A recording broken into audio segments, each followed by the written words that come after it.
La mobilisation à l'arrière. Juan Gris et le retour à l'ordre. Le Tourangeau. Tableau de Juan Gris, conservé au Musée national d'art moderne, Centre Georges Pompidou. Le Tourangeau représente un homme assis à une table dans un intérieur devant un journal, un verre, une bouteille de vin et une pipe. Par sa sobriété, cette œuvre contraste beaucoup avec les peintures et les collages réalisés par Juan Gris avant la guerre. La composition est simple, limitée à une figure et quelques objets disposés selon deux plans bien différenciés. Les formes sont simplifiées géométriquement et bien délimitées par les aplats colorés. Les couleurs sont réduites à un camailleux de noir et gris, rehaussé de quelques plages de bleu, de blanc et de brun. Les tableaux de 1912-1914 paraissent en comparaison bien plus complexes, avec leurs coloris riches et éclatants, leurs sujets plus fournis et leur fragmentation formelle. Les plans et les objets s'y imbriquent sous l'action de lignes, horizontales, verticales ou obliques, qui pénètrent les objets et les déforment. Dans le Tourangeau, au contraire, les formes pleines et fermées sont facilement lisibles.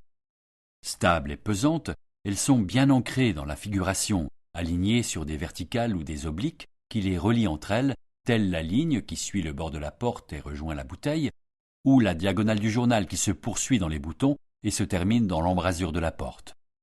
Des rimes visuelles consolident cette cohésion structurelle et renforcent l'unité de l'œuvre.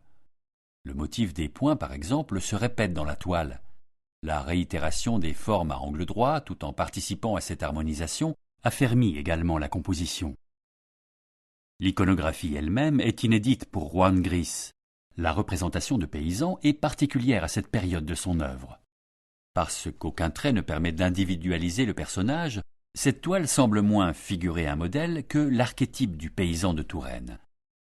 Cette impression est accentuée par les couleurs, empruntées aux combinaisons chromatiques de l'architecture traditionnelle de la région, le gris de l'ardoise, le brun des tuiles, le gris clair et l'ocre des murs. Le choix même de ces accords colorés souligne la recherche de permanence, de stabilité dans l'œuvre. Gris suggère ainsi une équivalence avec les constructions de Touraine, avec les surfaces pérennes visibles autour de lui.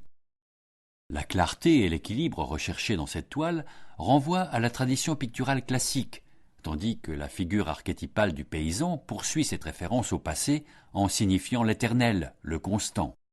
Plus particulièrement, le travailleur de la terre, associé à une certaine intemporalité, se présente ainsi comme une image de la force tranquille, de la solidité, autant de notions traduites par les signes de force physique du personnage, main large, corps dense, le rendu ferme des formes et la composition très structurée. Cet accent sur le passé français et cette adhésion aux valeurs mises en avant par l'Union sacrée ont été pour Gris une manière de montrer son engagement pour la France.